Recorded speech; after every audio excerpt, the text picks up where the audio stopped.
요셉은 억울하게 누명을 쓰고 감옥에 갇히게 되었습니다. 하지만 요셉은 억울하다고 해서 낭망하거나 시간을 낭비하지 않고 감옥에서도 죄수이지만 죄수답지 않은 모습으로 성실하게 지냈습니다. 그러자 하나님께서 요셉을 간수장의 눈에 띄게 해주셔서 재반 사무 업무를 맡게 해 주셨습니다. 요셉이 감옥에서 죄수들의 사무 업무를 맡아 일을 하는 동안 애굽 왕의 술 맡은 관원장과 떡 굽는 관원장이 요셉이 있는 감옥에 갇히게 됩니다. 두 사람은 같은 날 다른 내용의 꿈을 꾸게 됩니다. 아침에 요셉이 일어나서 그들에게 가서 보니까 그들의 얼굴빛이 근심으로 가득 차 있었습니다.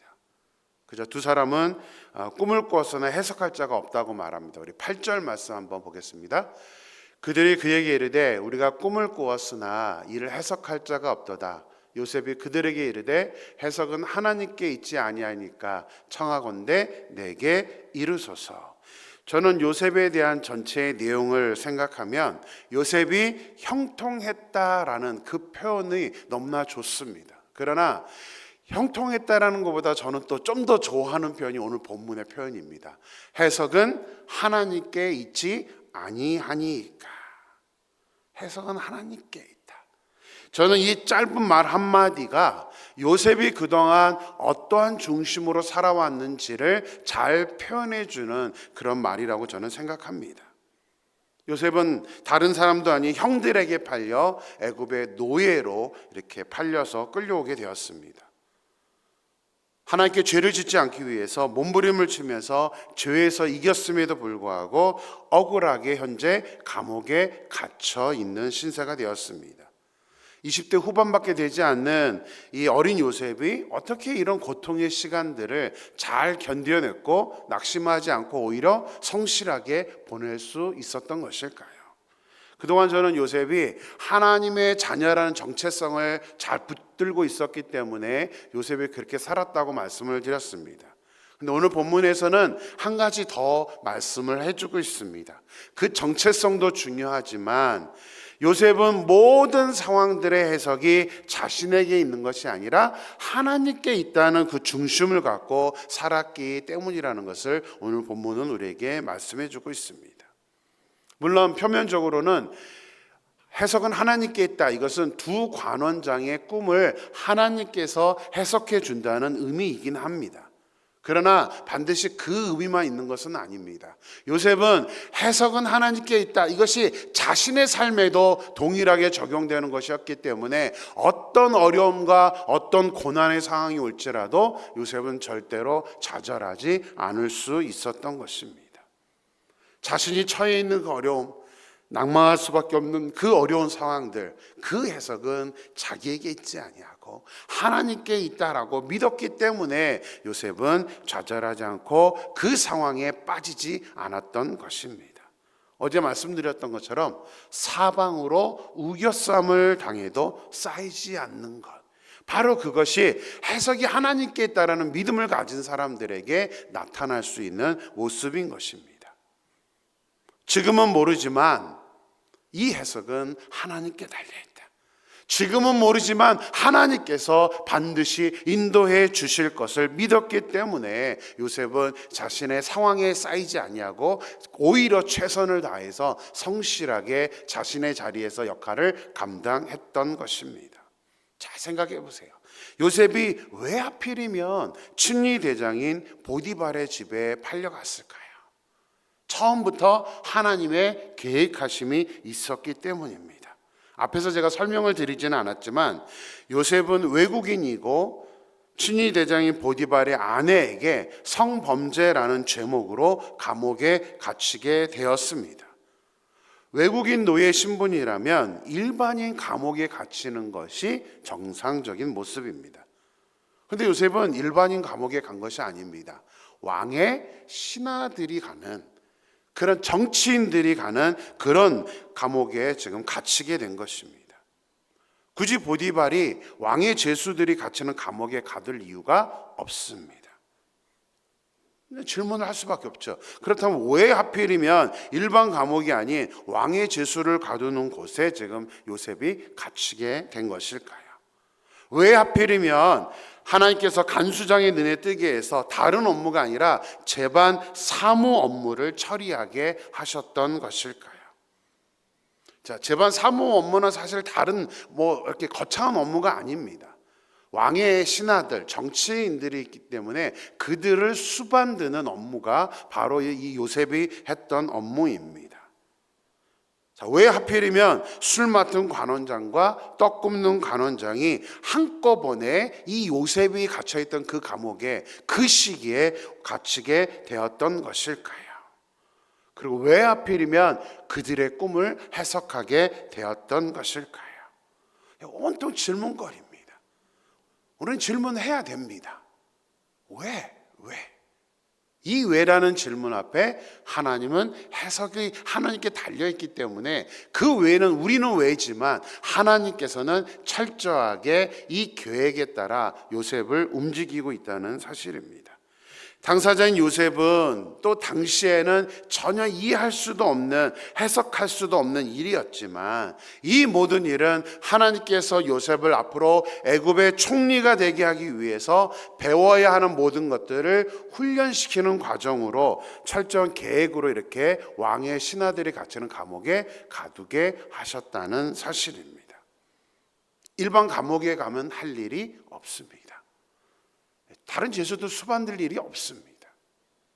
하지만 왕의 죄수들이기 때문에 또 언제 이들이 회복될지 모르기 때문에 이들을 수반드는 일들을 요셉을 통해서 하게 하셨던 것입니다. 그래서 요셉은 그들을 도와주면서 그들을 이렇게 서포트하면서 그들과 대화하면서 전반적인 애굽의 일들을 배울 수 있게 되었던 것입니다.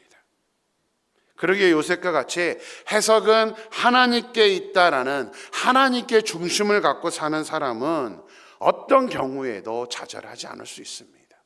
어떤 경우에도 포기하지 않을 수 있습니다.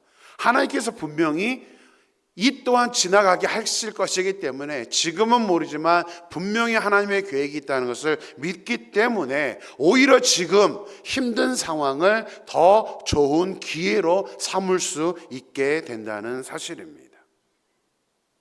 상황은 비록 캄캄하고 우리가 어디로 가야 할지 모르지만 우리 삶의 해석을 하나님께 맡기고 우리는 그저 하나님의 인도하심을 의지하면서 살아간다면, 그리고 우리에게 주어져 있는 우리의 삶의 환경의 자리에서 최선을 다해서 살아간다면 요셉을 애굽의 총리로 만드셨던 그 하나님의 놀라운 섭리와 계획이, 그 은혜가 저와 여러분의 삶에서도 가득 넘치게 될 줄로 믿습니다. 저는 또 소망합니다. 우리가 그렇게 요셉의 경험했던 것처럼 하나님의 함께 하심을 경험할 수 있는 저와 여러분의 삶이 되기를 주님의 이름으로 축원합니다. 자, 요셉이 자신에게 일어난 모든 상황들이 하나님께서 주관하심을 알고 있지만 그렇다고 해서 요셉이 무작정 손을 놓고 기다리는 그런 게으른 사람은 아니었습니다. 해석은 하나님께 있지만 훈련을 받고 준비해야 하는 행동은 우리의 몫인 것입니다. 보디발이나 간수장이나 요셉이 하나님께서 함께 하시는 사람이라는 것을 어떻게 알 수 있었을까요? 왜 그 많은 사람들 중에 요셉에게만 그런 업무를 맡도록 그렇게 요셉을 선택했던 것일까요? 우리 인간의 눈으로도 가만히 퍼져 있거나 아무것도 하지 않는 사람을 어떤 일들을 맡기려고 하지는 않을 것입니다. 우리도 똑같지 않습니까?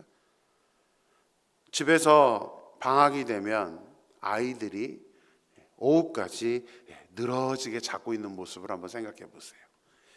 밤새 게임하고 오후까지 자고 있는 자녀들을 보면서 내 새끼 그래 그렇게 살아 라고 말하는 부모님 계십니까? 첫 며칠은 괜찮습니다. 그러나 방학 내내 그렇다면 어느 부모라도 그렇게 살지 않기를 원할 것입니다. 좀 아침 일찍 일어나서 운동도 하고 그동안 못했던 책도 좀 읽고 뭔가 자기의 미래를 위해서 준비하는 것을 원하지 퍼져 있는 것을 좋아하는 부모는 없을 것입니다. 하나님도 마찬가지입니다. 하나님을 믿는다 하면서 아무것도 하지 않고 그냥 퍼져 있다면 하나님도 그런 사람을 사용하지는 않습니다. 요셉은 노예이면서도 노예답지 않게, 죄수이면서도 죄수답지 않게 살았습니다.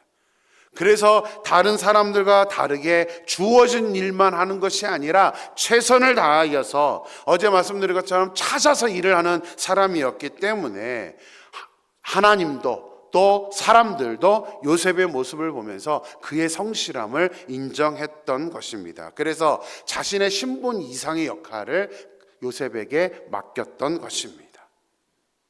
어떤 일을 맡겨도 최선을 다할 수 있는 사람이란 것을 믿었기 때문에 나이도 어리고 죄수이면서 또 외국인이지만 요셉에게 이런 모든 업무들을 맡겼다는 사실입니다. 분명 하나님께서 해주신 것도 있지만 요셉의 행동이 따르지 않는다면 발탁이 될 수 없는 일입니다. 우리 4절 말씀 한번 보겠습니다. 4절일까요? 춘위 대장이 요셉에게 그들을 수종들게 하며 요셉이 그들을 섬겼더라. 그들이 갇힌 지 여러 날이라. 자, 술 맡은 관원장과 떡 굽는 관원장이 감옥에 갇히자, 자, 오늘 4절을 보면 누가 이 사람들을 요셉에게 섬기게 했을까요? 누구라고 되어 있죠? 춘위 대장. 춘위 대장이 누구인가요? 보디발입니다. 어떤 보디발이요? 요셉을 감옥에 가두었던 바로 그 보디발입니다. 자신의 말은 들어보지도 않고 그냥 감옥에 가둔. 근데 지금 그 보디발이 뻔뻔하게도 요셉에게 저 두 관원장을 수종들게끔 지금 부탁을 하고 있다는 사실입니다. 자, 우리가 그런 부탁을 받았다면 여러분들은 어떨 것 같습니까? 나를 감옥에 가둔 저 원수와 같은 사람, 저 못된 사람, 내가 열심히 수고해서 많은 돈을 풍성하게 만들어줬던 그 사람, 근데 나를 감옥에 가둔 그 사람, 그 사람이 나에게 이런 일 좀 해줘 라고 한다면 보통의 사람들이라 그러면 썩 좋아하지 않았을 것입니다. 하지만 보디발이 왜 지금 요셉에게 그 두 관원장의 수발을 들게끔 했던 것일까요? 비록 자기의 아내의 문제로 인해서 감옥에 가두긴 했지만 보디발이 무엇을 믿는 거예요? 요셉의 성실함을 믿는 거예요. 요셉이 어떤 사람인지 보디발은 너무나 잘 알고 있었기 때문에 그 두 사람을 지금 요셉에게 맡겼던 것입니다. 죄는 죄이지만 요셉이라면 이 두 관원장을 잘 섬길 것이라고 믿었던 것입니다. 특히 이 두 사람은 보디발에게 있어서도 중요한 사람들이었습니다. 이들은 바로 왕의 최측근이었습니다. 많은 사람들이 술 맡은 관원장, 떡 굽는 관원장, 이게 뭐지? 그냥 뭐 뒤치다꺼리 하는 사람이야 아닐까? 이렇게 생각할 수도 있습니다. 그러나 그렇지 않습니다. 고대 사회에서 술을 담당하는 사람, 또 이 왕의 음식을 담당하는 사람은 최측근이 아니면 할 수 없는 일이었습니다. 믿기 때문에, 항상 고대는 독살이 많았기 때문에 정말 100% 신뢰하는 사람이 아니면 그 업무를 맡기지 않습니다. 비록 이들이 지금 죄의 혐의를 받아서 감옥에 갇히긴 했었어도 아직은 판결이 다 이루어지지 않은 상태라서 다시 복직을 할 수도 있기 때문에 보디발은 특별히 요셉에게 이들을 섬기도록 부탁을 했던 것입니다. 자신을 가둔 그 보디발이 이렇게 두 관원장을 보필해 달라라고 부탁을 하자 요셉은 억울하거나 안 해요 그게 아니라 또 최선을 다해서 성실하게 이 자신의 역할을 감당하게 됩니다. 어느 정도였는지 성경이 좀 재밌게 표현을 하고 있습니다. 얼마나 최선을 다했는지 한번 6절 말씀을 보겠습니다. 같이 읽을까요? 아침에 요셉이 들어가 보니 그들에게 근심의 빛이 있는지라. 무슨 말일까요? 아침에 요셉이 들어갔는데 그 두 간원장의 얼굴에 근심의 빛이 있었다. 이것은 뭐냐면, 보통 감옥에서 업무를 보는 사람은 이제 이 간원장에게 음식을 날라다 주거나 그 업무가 이제 요셉이 했던 업무입니다. 그냥 물품을 갖다 주는 역할을 할 뿐이기 때문에 사실은 얼굴을 자세히 보거나 그러지 않습니다. 그냥 물건 갖다 준 역할만 잘해도 잘 수반되는 일일 것입니다. 그런데 지금 요셉은 어떤 거예요? 그들의 얼굴빛이 어떤지까지도 보고 있는 겁니다. 그냥 단순히 내 역할이 물품 날라다 주고 저 사람 섬기는 거니까 그것만 하는 게 아니었습니다. 요셉은 정확하게 그들의 얼굴 표정, 그들의 마음들 이런 것까지도 세심하게 살필 정도로 최선을 다해서 그들을 섬기고 있었던 것입니다. 두 간원장은 애굽에서도 꽤 높은 위치에 있던 사람들입니다. 그런데 그런 사람들이 한가하게 죄수, 그것도 외국인 청년에게 자신의 꿈에 대해 말을 하지는 않을 것입니다.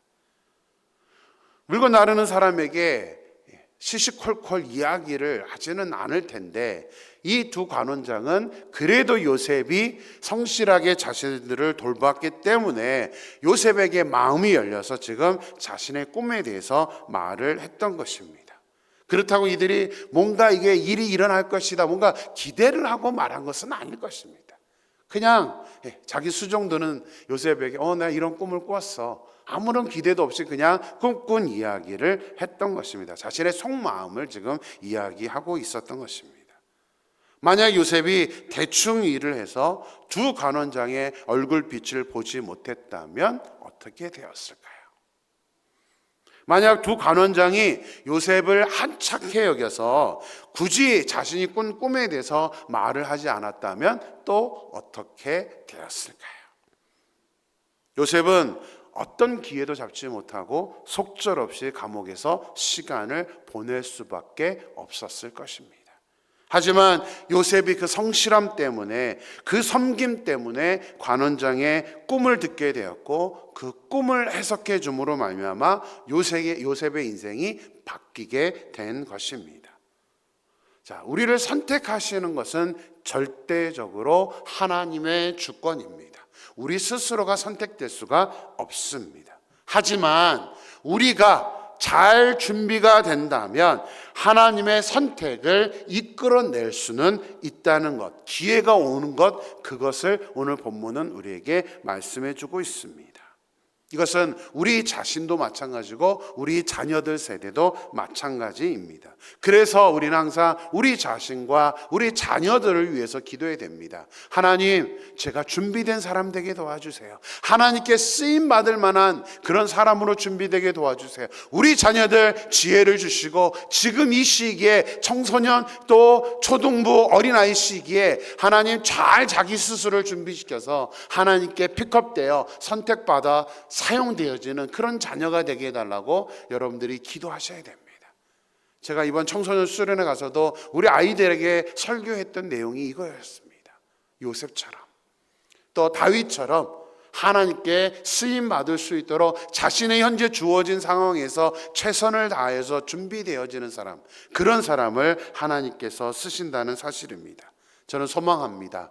우리 사랑하는 임마누엘교회 모든 분들, 또 우리 자녀들이 영적으로나 육적으로 잘 준비되어서 하나님이 픽업하시고 하나님께서 사용하시는 사람이 되기를 주님의 이름으로 축원합니다. 기도하겠습니다. 하나님 감사합니다.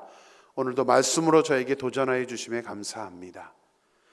요셉이 하나님의 자녀라는 정체성을 갖고 살았기 때문에 형통했다라고 우리는 배웠습니다. 그래도 오늘 본문을 통해서는 요셉이 어떠한 중심으로 살았는지를 한 표현으로 잘 우리에게 말씀해 주고 있습니다. 해석은 하나님께 있느니라. 해석은 하나님께 있다.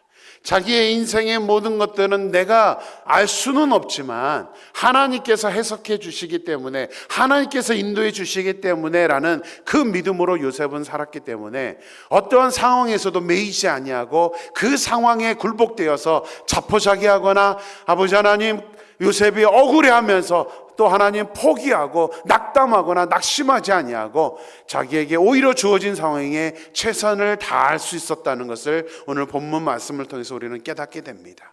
하나님 소망합니다. 사랑하는 우리 임마누엘교회 모든 성도님들, 하나님 이 중심으로, 요셉과 같은 중심으로 살아갈 수 있도록 역사하여 주시옵소서. 또한 하나님 소망합니다. 요셉이 자기에게 주어진 시간들에 그저 낭비만 하고 있는 것이 아니라 해석은 하나님께 있지만 자기에게 주어진 그 삶의 자리에서 최선을 다함으로 말미암아 하나님 새로운 인생을 살아갈 수 있는 그 기회를 하나님께 부여받게 되고 하나님께 사용되어진다는 것을 오늘 본문 말씀을 통해서 깨닫게 됩니다. 하나님, 해석은 하나님께 있지만 우리 스스로 잘 준비되었을 때에 하나님께서 우리를 선택하신다는 사실을 우리가 깨닫고 하나님 영적으로나 육적으로 우리가 잘 준비될 수 있도록 역사하여 주시옵소서. 특히 하나님, 우리도 우리지만 우리의 자녀들, 우리 청년들, 우리 청소년부, 우리 자녀들, 또 우리 초등부, 유치부, 우리 모든 자녀들이 자신에게 주어져 있는 이 시간들을 잘 준비함으로 말미암아 앞으로 하나님께 선택되어 사용되어지는 귀한 자녀들 될 수 있도록 역사하여 주시옵소서. 하나님께서 온전히 사용하여 주실 줄 믿고 거룩하신 예수님의 이름으로 기도드렸습니다. 아멘.